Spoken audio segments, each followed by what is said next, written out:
Most teaching that we are familiar with is what's called didactic teaching. Didactic teaching is done outside of a personal relationship with a teacher. An example would be, did you have a relationship with your algebra teacher? In high school, do you remember having a relationship with your algebra teacher? I know I didn't. Our world geography teacher, or no, school didn't work that way. You went in the classroom, the person who came in the classroom, the person behind the desk, you're over here behind your little desk, maybe 10 or 15 feet away, the person's doing whatever the person's doing for the next 50 minutes, you're doing whatever you're doing for the next 50 minutes, the person walks out of the room, I don't know what that was all about, I walk out of the room too, the person doesn't know what that's all about for me either, it's all over with, I'll see you tomorrow, and we do it again tomorrow. That's didactic teaching. Home teaching is discipleship teaching. Discipleship teaching means teaching in the context of fellowship.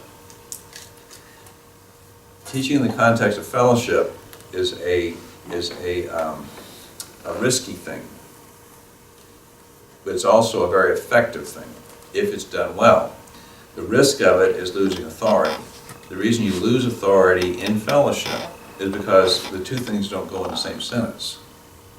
I can't truly be in fellowship with you and also be in charge of you unless you are totally submissive to me. Then it's possible that I could be in fellowship with you as well as be your authority figure. You see that? That's you're totally submissive to me. It's not unusual for children not to be totally submissive, and therefore you've always got to be on an edge when you're teaching in the home. But on the other hand, it's where you're going with teaching. You start off with teaching with using authority as coercion. Now this is where the vast majority of authority in our lives is done through coercion. I don't know if you ever thought about it or not. But if you stop when there's let's say for instance you're driving down the road and you see a policeman up ahead with his radar, right? You check your speedometer, don't you? At least that'd be normal to do that. All right. Why is that? Well, I don't want to put up with it. I don't want to put up with it. I'm not a crook, and I'm not worried about anything. It's just that I want to make sure that I'm not doing anything that he's going to stop me for. Why? Because I don't want to go through what he's going to put me through. I don't want to do all that. I don't want to end up in traffic court in 6 weeks and have to explain to some judge why I was going 5 miles over the speed limit. I don't want to do that. All right. And then you take into, some guy jumps you in an alley and says, I've got a knife here, give me everything you got in your back pocket. Why do you do that? He's got authority. He says, give it to me. And you give it to him. Why do you do that? Because he can stick you with a knife. Who wants to get stuck with a knife? So this is over with. Here, take what you want. This would be the normal response to authority by coercion.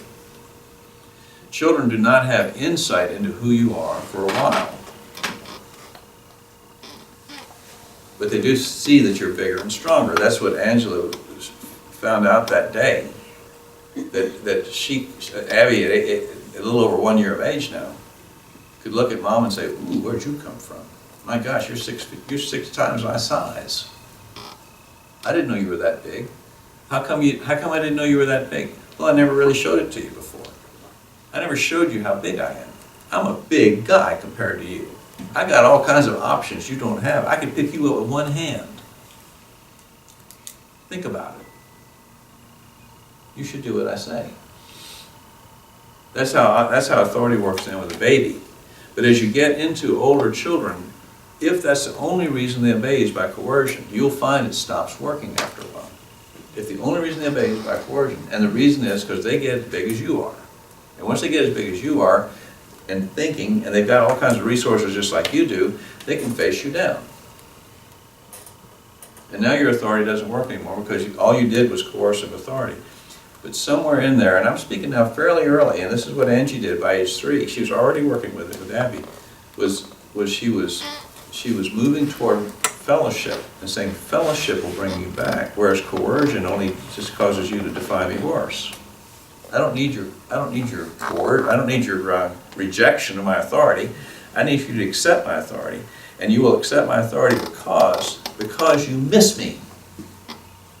Our relationship is so important to you. You miss me, and you'll be back. And Angie believed that. She believed that she'd be back. And sure enough, she came back.